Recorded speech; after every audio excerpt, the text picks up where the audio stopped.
story this morning. David Cameron's admission that he did profit from the sale of shares in an offshore investment fund set up by his late father. Let's talk to James Cornby, who's a tax expert and is in our studio in Tunbridge Wells. Thank you very much for joining us, James Cornby.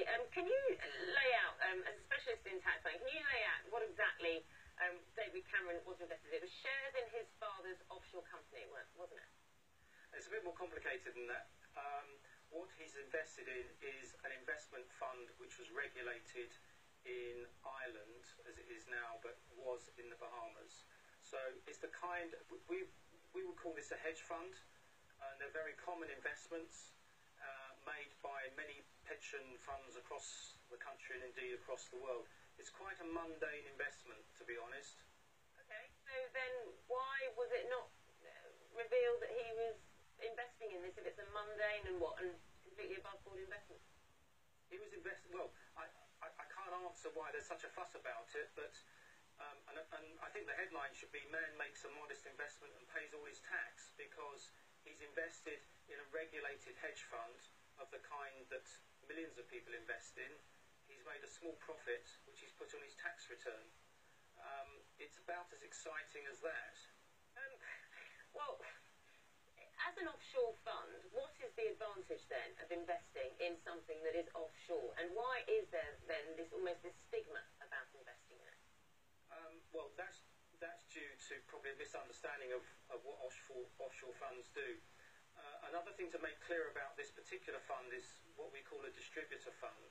So all of the profits arising to the fund are distributed to the investors.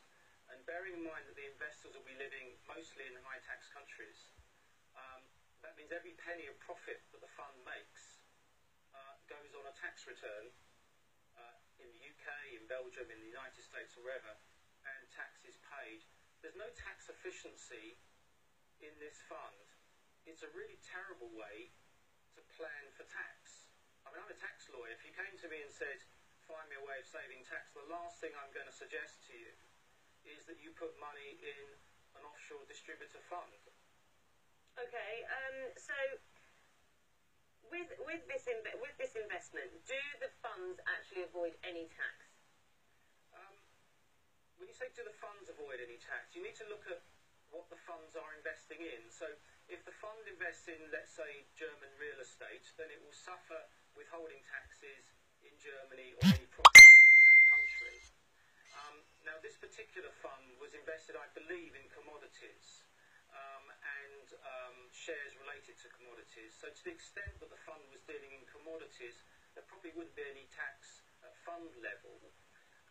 But there would have been tax on the dividends received from companies that have invested in commodities. But what you need to understand is that the point of situating a fund offshore is not to save tax. The reason hedge funds are structured in the Bahamas and in Ireland and in Cayman is because of the business-friendly laws in those countries.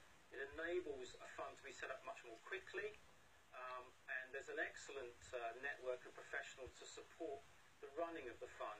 And it's very interesting, isn't it, that this fund is situated in Dublin, in Ireland, which is hardly a tax haven, and is a full member of the European Union. So what David Cameron's actually done is invested in a company in Ireland.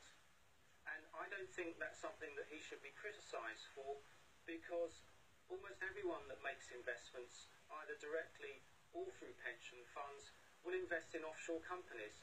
That's the globalised world that we live in. Okay. James Cornby, thanks very much for your views and talking to us from Tunbridge Wells. Thank you.